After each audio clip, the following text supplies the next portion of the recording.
जी, तो हम बात कर रहे थे ओवरव्यू की पाकिस्तान की जो इकोनॉमिक सिचुएशन है, तो उसमें कुछ फिगर्स मेरे पास भी थे, मैं भी शेयर करना चाहूँगा एक समराइज़ फॉर्म में, ताकि हमें आइडिया हो जाए कि कहाँ हम स्टैंड कर रहे हैं।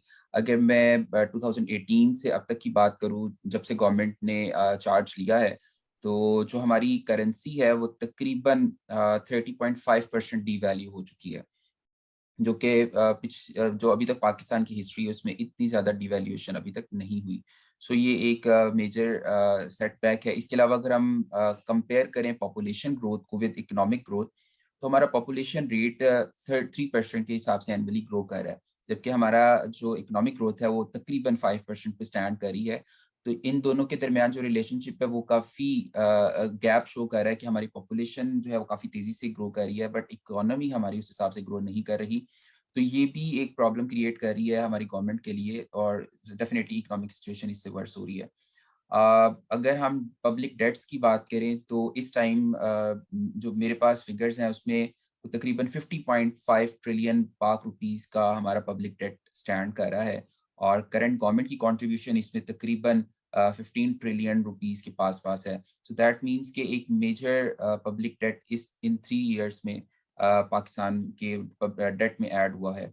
और बाकी जो आईएमएफ का बेल आउट पैकेज है जो हम एक्सपेक्ट कर रहे हैं कि 2022 के स्टार्ट में रोल आउट होगा, तो उसमें भी कुछ हर्डल्स थी जो कि गवर्नमेंट फेस कर रही है। जैसे अभी आपने बल्दियाती इलेक्शंस की बात की, तो बल्दियाती इलेक्शन में गवर्नमेंट ने मिनी बजट को वक्ती तौर पे रोक दिया है। प्रोबेबली वो इसको नेक्स्ट वीक में या उससे नेक्स्ट वीक में करेंगे अनाउंस, बट वक्ती तौर पे इसको रोक दिया। और अगर मिनी बजट आता है तो तकरीबन 360 बिलियन का एक एडिशन होगा टैक्सेस का, जो कि एक बर्डन की सूरत में जो पब्लिक है, जो अवाम है, उसको फेस करना पड़ेगा। और दूसरा ये कि आईएमएफ की डिमांड है कि आप स्टेट बैंक ऑफ पाकिस्तान को, जो आपका सेंट्रल बैंक है, उसको ऑटोनॉमी दें, और इस पे भी गवर्नमेंट देख रही है कि किस तरह से इसको किया जा सकता है। बाकी एक पॉइंट आपने बताया था, आप उसमें ऐड करना चाहेंगे कि थर्ड पॉइंट क्या था जिसकी वजह से हम इसको आईएमएफ पैकेज अभी हमें हमारा जो है वो अंडर डिस्कशन ही है? देखिए, इस टाइम राइट अवे जो हम अपना आज का सेशन है उसमें बात करें तो this is a challenging for Pakistan. अगर हम जी, जी। स्टेबलाइजेशन इकोनॉमिक स्टेबलाइजेशन की बात करते हैं जो आईएमएफ से लिंक्ड है, अगर आईएमएफ आता है तो जो हम एसवीपी इकोनॉमी की बात कर रहे हैं या मिनी बजट की बात कर रहे हैं या टैक्सेस जो उनसा है वो 360 टू 360 मिलियन लगने की मजीद बात होगी, जी, तो जी। ये पाकिस्तान की इकोनॉमी के लिए टाइटनिंग ट्रेंड होगा जो ऑलरेडी पिछले 6 महीने या 9 महीने से चल हुँ। रहा है। क्योंकि ये आपका इलेक्शन क्लोजिंग ईयर होगा, 2023 फर्स्ट क्वार्टर में आपके इलेक्शंस भी हैं या सेकंड क्वार्टर में है। जी, सो जी। गवर्नमेंट के लिए बड़ा मुश्किल होगा कि आईएमएफ की जो तमाम शरायत है उनको मीट अप करें। हुँ, उसके हुँ। अंदर एक बड़ा इंपॉर्टेंट आपका पर मंथ जो सा है 4 रुपए पेट्रोल बढ़ाना भी है। जी। तो आपका जो पेट्रोल की लेवी बढ़ाना है, टैक्सेस को बढ़ाना है, डिस्काउंट रेट को मजीद इंक्रीज करना है, जो हमें लगता है कि 2022 में और उसकी हाइक आएगी।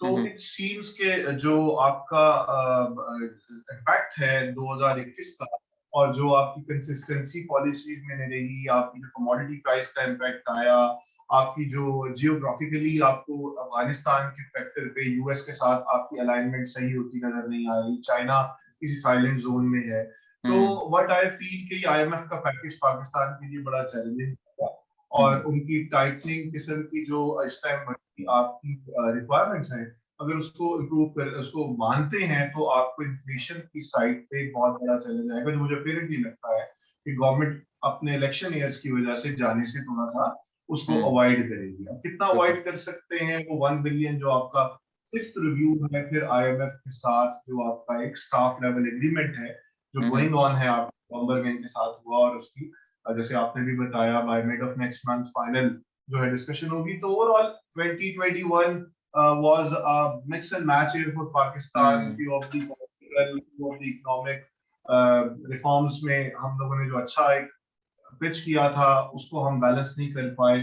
तो इट्स इंटरेस्टिंग टू सी कि गवर्नमेंट अपनी इन तमाम चीजों को इकोनॉमिकली कैसे आईएमएफ के साथ मीट करती है, हुँ, पॉलिटिकली हुँ, कैसे ओपोजिशन को ऑन द साइड कॉर्नर करती है, क्योंकि हुँ, उनका हुँ, प्रेशर आपका पॉलिटिकल व्यूज पे भी आएगा और इकोनॉमिक गैप्स इस गवर्नमेंट में फंडामेंटली भी हमें नजर आ रहे हैं, और कुछ जी, जी। स्टैटिस्टिक्स ओवर प्राइसिंग की वजह से किसी वजह से भी आपको इन्फ्लेशन बढ़ता हुआ नजर आ रहा है, तो दैट जी। मस्ट बी और इंटरेस्टिंग इसमें ये व्हेनेवर जो यू। हमारा जो लास्ट क्वार्टर जा रहा है, इवेंट 21 का ये लास्ट क्वार्टर और 2022 का जो फर्स्ट क्वार्टर है, ये काफ़ी क्रिटिकल होगा क्योंकि हमारी मेजर कंट्रीब्यूशन एक्सपोर्ट्स में टेक्सटाइल की है। और आपको पता है एनर्जी क्राइसिस चल रहे हैं और गैस शॉर्टेज है। फैसलाबाद हमारा जो मेन हब है, मेन सिटी है टेक्सटाइल का, उसको गैस सप्लाई नहीं मिल पा रही है। एज़ गवर्नमेंट प्रॉमिस्ड कि हम टेक्सटाइल सेक्टर को गैस प्रोवाइड करेंगे, नॉन टेक्सटाइल सेक्टर को हम नहीं कर पाएँगे। लेकिन इसके बिल्कुल उलट, बिल्कुल बरअक्स हो रहा है। हमें फैसलाबाद की इंडस्ट्री भी प्रोटेस्ट करती नज़र आ रही है। तो ओवरऑल एक तरफ हमारा इंपोर्ट बिल बढ़ रहा है, दूसरी तरफ थ्रेट ये है कि ये जो 2 क्वार्टर हैं हम सफ़र करेंगे हमारी एक्सपोर्ट्स में, उससे भी ट्रेड डेफिसिट बढ़ता है और आपकी करेंसी है उस पे प्रेशर बिल्डअप होता नज़र आ रहा है। तो 2022 का स्टार्ट ही मुझे लग रहा है काफ़ी चैलेंजिंग होगा। तो हाँ, दैट वुड बी क्योंकि जी। आपने देखिए पिछले 8-10 दिन से आप अपने इंपोर्ट बिल को, जो आपने 8 बिलियन को टच किया था लास्ट मंथ में, उसको हुँ, हुँ। रिड्यूस करने के लिए आपने बहुत टाइटनिंग की हुई है कि आपने जो सा इंपोर्ट्स की जो भी पेमेंट्स हैं उनको रोकने के लिए बड़ा स्ट्रिक्ट किस्म का बैंक ऑफ इंक्वायरी के साथ स्टेट बैंक की हुँ, कोऑर्डिनेशन चल रही है। डोंट वांट टू कि आपका इंपोर्ट बिल बहुत बड़ा हो। इसको आर्टिफिशियली जो हम रोक रहे हैं, इसका एक आपको जो सा है वो इसका कॉन्सिक्वेंसेस आपको जनवरी में भुगतने पड़ेंगे। हाँ। तो इट्स व्यू के भाई जो आपके मल्टीपल चैलेंजेस, चाहे वो आपके इलेक्ट्रिसिटी के या आपके गैस के हैं, या आपकी जो मल्टीपल डिस्काउंट रेट बढ़ता हुआ नजर आ, जो बढ़ा आपका 2.5 बिप्स बढ़ गया हुँ, हुँ। आपका इन लास्ट क्वार्टर जी, जी। सितंबर से लेके आज तक जो 9.75 पे खड़ा है।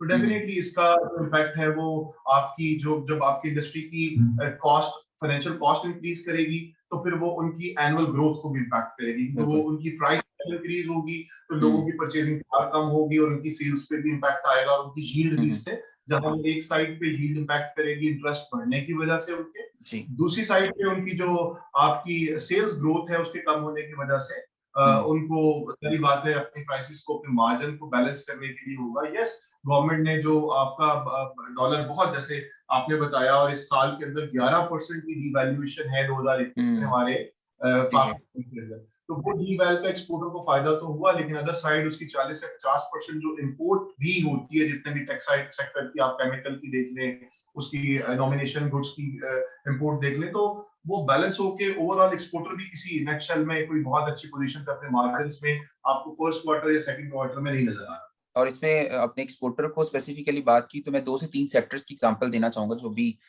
मैंने एक्सपीरियंस किया with in a month. Last month November में Pakistan electric fan manufacturing association के साथ मेरा सेशन था। इलेक्ट्रिक फैन बेसिकली वो मैन्युफैक्चर करते हैं, तो उसकी जो शीट आती है वो सारी इम्पोर्ट होती है। जो बॉडी बनती है फैन की, अब उस पे रेगुलेटरी ड्यूटी है। वो शीट पाकिस्तान में अवेलेबल नहीं है, वो बाहर से आ रही है और उस पे हाई रेगुलेटरी ड्यूटी है। सो दैट मीन्स हम लोग एक फैन एक्सपोर्ट करना चाह रहे हैं, काफ़ी डिमांड भी है, लेकिन उसकी प्राइसेज़ बहुत हाई हो जाती हैं ड्यू टू रेगुलेटरी ड्यूटी। एक तो वो चैम्बर के प्लेटफ़ॉर्म से और अपनी एसोसिएशन के प्लेटफ़ॉर्म से भी गवर्नमेंट को कन्वे करने की कोशिश कर रहे हैं कि रेगुलेटरी ड्यूटीज़ को कम किया जाए। दूसरा ये कि इस सेक्टर पे और जो आपकी एल्यूमीनियम और आयरन की शीट्स इंपोर्ट होती हैं, वो ऐसी इंडस्ट्री भी यूज़ कर रही है जो एक्सपोर्ट ओरिएंटेड है। फॉर एग्ज़ाम्पल अभी मंडी बहाउद्दीन में जो ऑटो बॉडी पार्ट्स की बॉडीज़ बन रही हैं, उसकी शीट या तो लोकली आयशा स्टील मिल वाले प्रोवाइड करते हैं या वो बाहर से इंपोर्ट होती है। अगर वो इंपोर्ट करते हैं तो ड्यूटी बहुत हाई पड़ती है और उसकी वजह से हमारी एक्सपोर्ट सफ़र कर रही हैं।